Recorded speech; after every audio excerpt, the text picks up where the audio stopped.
Prezados irmãos e irmãs, em nosso Senhor Jesus Cristo, veredas religiosas, também aqueles que estão nos assistindo de suas casas, nós ouvimos esse trecho do Evangelho em que nosso Senhor nos conta uma parábola, uma história, em que Ele mesmo já deu a explicação em que sentido nós devemos entender essa parábola para que possamos colocar em prática em nossas vidas. E a parábola que nosso Senhor nos contou desse semeador que saiu para lançar essas sementes, em que Ele mesmo diz que representa, é figura da palavra de Deus, da graça de Deus. E essa semente caiu em diversos tipos de terreno. E esses terrenos representam o coração humano. Caiu num terreno semelhante a uma estrada de terra batida, e ali não pôde germinar, passa tudo, não deu espaço ali para que a semente pudesse germinar. Outro tipo de terreno mais pedregoso, um pouquinho de terra, mas logo a raiz não pôde criar resistência, porque encontrou a pedra. Um terreno também sufocado pelos espinhos, e também caiu uma parte numa boa terra, onde deu fruto, muitos frutos. Dois pontos que eu gostaria de trazer para a nossa reflexão, ou dividir em duas partes essa nossa reflexão. Primeiro, o quanto nós precisamos fazer a aplicação dessa parábola do Evangelho à nossa vida. O terreno do nosso coração, da nossa alma, se assemelha a qual desses que nosso Senhor nos apresenta no Evangelho?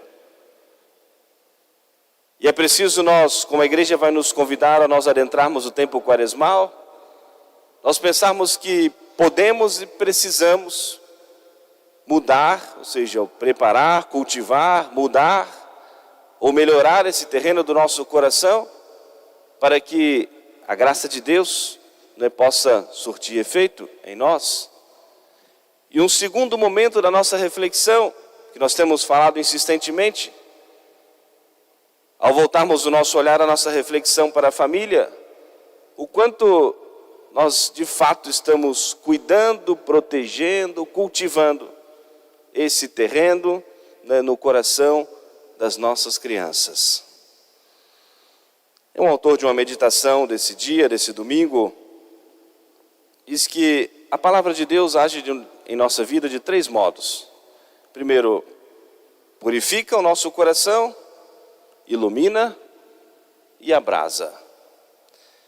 Purifica o nosso coração quando nós ouvimos a palavra de Deus, guardamos em nosso coração, tomamos uma resolução, um propósito para colocarmos algo novo em prática em nossas vidas. A palavra de Deus torna humilde aquele que é soberbo, modesto aquele que é vaidoso, casto aquele que é impuro, generoso aquele que é avarento.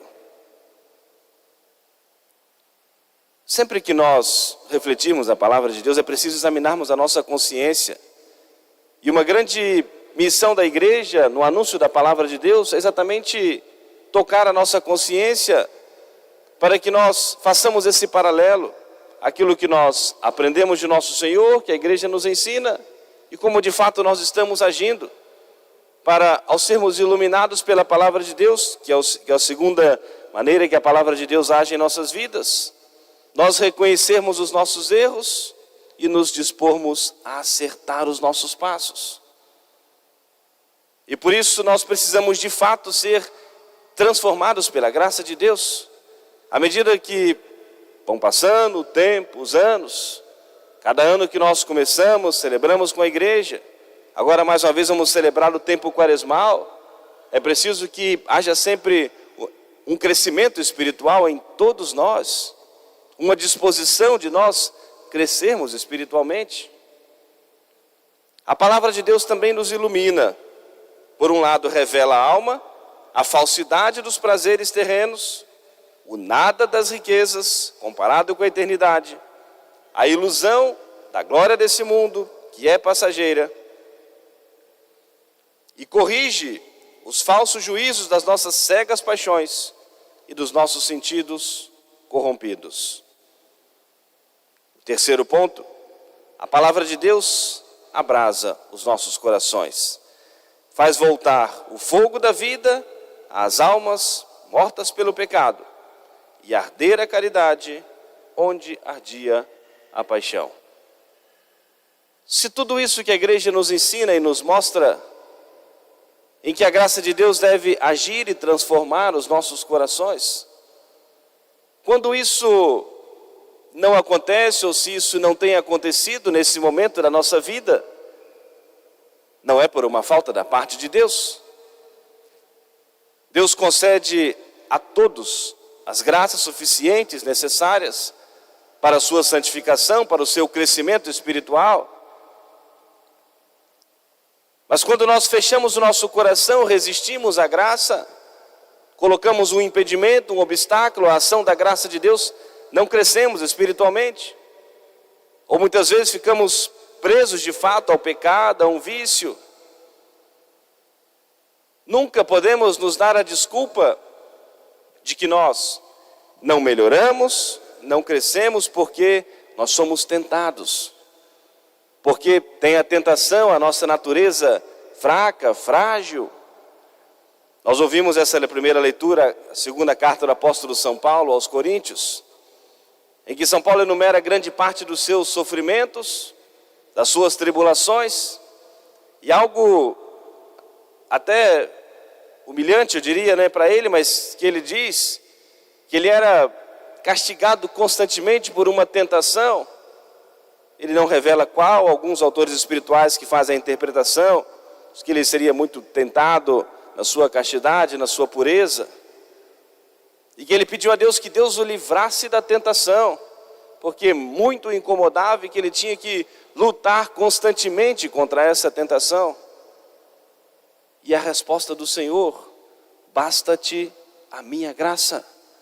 É preciso confiar na graça de Deus, buscar a graça de Deus, buscar os meios para vencer as tentações. E por isso o ensinamento, a conclusão que nós precisamos tirar, de que não podemos querer justificar os nossos erros ou a frieza do nosso coração, porque nós somos tentados, porque o mundo nos atrai, porque há muitas oportunidades do pecado, porque as coisas dissipam hoje o nosso coração, a nossa alma. Para cada momento da história, para cada etapa, Deus nosso Senhor concede também graças apropriadas. E é preciso nós correspondermos às graças de Deus. O segundo momento da nossa reflexão, e que é muito importante, o quanto nós estamos cuidando, cultivando, protegendo o terreno dos corações das nossas crianças. É uma grande responsabilidade. Deus entrega a família, os filhos, dá um voto de confiança de que essa família vai educar essas crianças para o céu. Deus nos criou para nós um dia gozarmos dele, da felicidade no céu.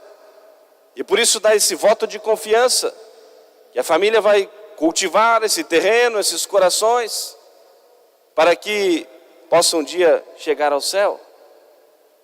É certo, prezados irmãos e irmãs, que não podemos proteger em absoluto de tudo as nossas crianças. Mas é certo também que nós podemos fazer mais do que fazemos. Que nós podemos e devemos ter esse grande senso de responsabilidade de o quanto estiver ao nosso alcance. Deus não pede a nós o impossível, o impossível está nas mãos dele. O quanto estiver ao nosso alcance, nós cuidarmos, protegermos, cultivarmos esse terreno dos corações das nossas crianças, dos nossos jovens. Eu falei nas missas hoje pela manhã que uma grande estatística que nós temos é o sacramento da confissão. E é muito evidente, muito claro, que cada vez mais cedo, com menos idade, os corações das crianças estão sendo corrompidos. Acesso, informações, conhecimentos que, na idade que têm, não deveriam ter. Conhecimento, acesso. E nós sabemos, obviamente, que aquilo que é utilizado por todo mundo, o telefone, a internet, mas pensemos nisso, na grande responsabilidade de protegermos a inocência das nossas crianças, cada vez mais cedo, cada vez com menos idade, tendo acesso à imoralidade, à pornografia. E muitas vezes, não digo todas, mas muitas vezes, por descuido dos responsáveis, ou deixando à vontade, ou não tendo o devido cuidado. É certo que não podemos evitar tudo, obviamente, mas devemos ter o cuidado quanto estiver a nosso alcance. É nossa responsabilidade. Deus nosso Senhor vai cobrar isso de nós, protegermos, cuidarmos da inocência das nossas crianças. Nosso Senhor deixou isso muito claro no Evangelho. Os escândalos acontecerão, mas ai daquele por quem vierem os escândalos. Ai daqueles que forem responsáveis por escandalizar uma criança, por perverter o coração inocente de uma criança. E com palavras muito duras, disse nosso Senhor, melhor seria amarrar uma pedra de moinho ao pescoço e ser lançado ao fundo do mar, do que escandalizar uma criança. Mas além desse estrago que a internet faz muitas vezes às nossas crianças, no próprio ambiente familiar, as festas de família, as músicas que são colocadas no ambiente de família, as conversas dos adultos próximos às crianças sem esse devido cuidado, que as pessoas mais antigas que guardavam muito mais respeito, tinham sempre esse cuidado. Se tinha uma criança perto, tinha que cuidar mais ainda das suas palavras, das suas conversas, dos seus assuntos. E é preciso nós pensarmos, refletirmos nisso.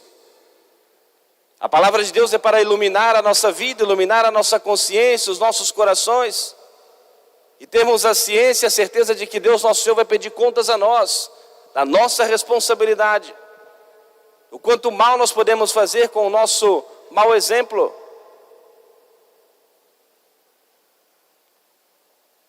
Vamos nós, prezados irmãos e irmãs, pedimos a intercessão da Virgem Maria para nós termos esse grande cuidado em preservarmos o ambiente da nossa família, da nossa casa, para nós fazermos o ambiente da nossa casa realmente um espaço cristão, católico, onde uma criança, um jovem, tenha também o espaço para ao menos pensar na possibilidade de ser chamado por nosso Senhor para a vida religiosa, para a vida sacerdotal, para a vida consagrada. Ao menos favorecermos com um ambiente realmente cristão, católico, nas nossas casas. Para já concluirmos a nossa reflexão, o Santo Padre, o Papa Francisco, estabeleceu para esse ano como preparação para o ano do jubileu, o ano da oração. Bastante interessante, de maneira muito simples, nos disse o Santo Padre, que não é para nós como que criarmos orações novas, que ainda ninguém inventou, não.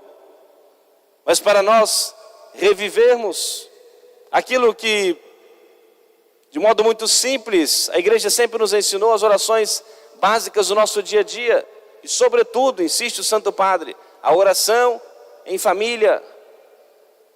É preciso que nós encontremos algum momento do nosso dia, para quantas pessoas nós pudermos reunir na nossa casa, para termos um momento juntos de oração. Cada um faça a sua oração também pessoal, mas em algum momento a família deve rezar juntos. Isso fortalece, une a família a Deus, une a família mais ainda à Virgem Maria, sobretudo com a reza diária do Santo Terço. Portanto, Abramos o nosso coração para nós acolhermos esses conselhos da Santa Igreja, permitirmos que a graça de Deus possa iluminar as nossas vidas, os nossos corações, prepararmos aquilo que estiver ao nosso alcance, o terreno do nosso coração, para que a graça de Deus possa frutificar, para que essa semente possa germinar e para que o Senhor possa colher em nós frutos de boas obras, a prática do bem, obras de caridade, obras de misericórdia. Peçamos à Virgem Maria que nós tenhamos um grande amor à oração e que nós sejamos perseverantes e constantes.